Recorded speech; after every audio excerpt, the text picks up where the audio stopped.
नमस्कार, मी संदीप चव्हाण आणि आपण पाहत आहे एलएस मराठी। पाहूयात काही विशेष घडामोडी। भाजप आमदार मंदा म्हात्रे यांच्या हृदयात ब्लॉकेज। म्हात्रे यांची एंजिओप्लास्टी करून काढलं ब्लॉकेज। मंदा म्हात्रे यांची प्रकृती स्थिर। कोल्हापूर जिल्हा परिषदेच्या अध्यक्षपदी शिल्पा खोत तर उपाध्यक्षपदी तानाजी पाटलांची बिनविरोध निवड। राष्ट्रवादीकडेच अध्यक्षपद। सांगली मिरज कुपवाड महापालिकेचा अर्थसंकल्प सादर। एकूण रक्कम 1065 कोटींसह 50 लाख शिल्पीचा अर्थसंकल्प सादर। कोणतीही करवाढ नाही, नागरिकांना दिलासा।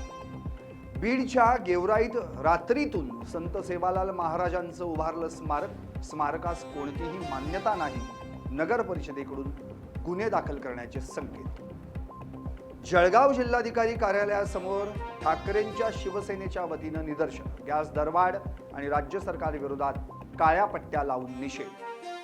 धाराशिव जिल्ह्यातील कळंब शहरात घरपोच गॅस देण्यास सुरुवात। तब्बल 10 दिवसांच्या गॅस तुटवड्यानंतर गॅस देण्यास सुरुवात। नागरिकांकडून समाधान व्यक्त। साताऱ्यात गॅस टंचाई। गॅस एजन्सीसमोर नागरिकांच्या लांबलचक रांगा। पोलीस अधीक्षकांच्या सूचनेनुसार होमगार्डच्या बंदोबस्तात गॅस सिलेंडरचं वितरण। पंढरपूरमध्ये अनधिकृत सायलेन्सर दुचाकीला लावून फिरणाऱ्या गाड्यांवर पोलिसांची कारवाई। पोलिसांनी कर्णकर्कश सायलेन्सरवर फिरवला रोड। फॅन्सी आणि अनधिकृत सायलेन्सर पोलिसांकडून नष्ट। अमरावतीच्या मोर्शीत अर्धवट पुलाच्या बांधकामासाठी नागरिकांचा रास्ता रोको। पुलावर 15 अपघात झाल्यानं नागरिकांमध्ये संताप।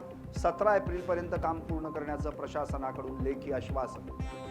जालन्याच्या खरपुडीतील शेतकऱ्यांची जिल्हाधिकाऱ्यांना भेट। सिडको प्रकल्पासाठी जमीन भूसंपादनाची प्रक्रिया पुन्हा सुरू करून जमीनधारकांना योग्य मोबदला देण्याची मागणी। लवकर प्रक्रिया सुरू न झाल्यास आमरण उपोषण। आत्मदहनाचा शेतकऱ्यांचा इशारा। मकोकातील सराईत फरार आरोपी यवत पोलिसांकडून जेरबंद। घरफोडी चोरीचे गुन्हे मिळून 7 गुन्हे उघड। या होत्या विशेष घडामोडी। आणखी काही विशेष घडामोडींसाठी पाहत रहा एलएस मराठी। सत्याच्या पाठी, बातम्या सर्वांच्या सर्वांसाठी।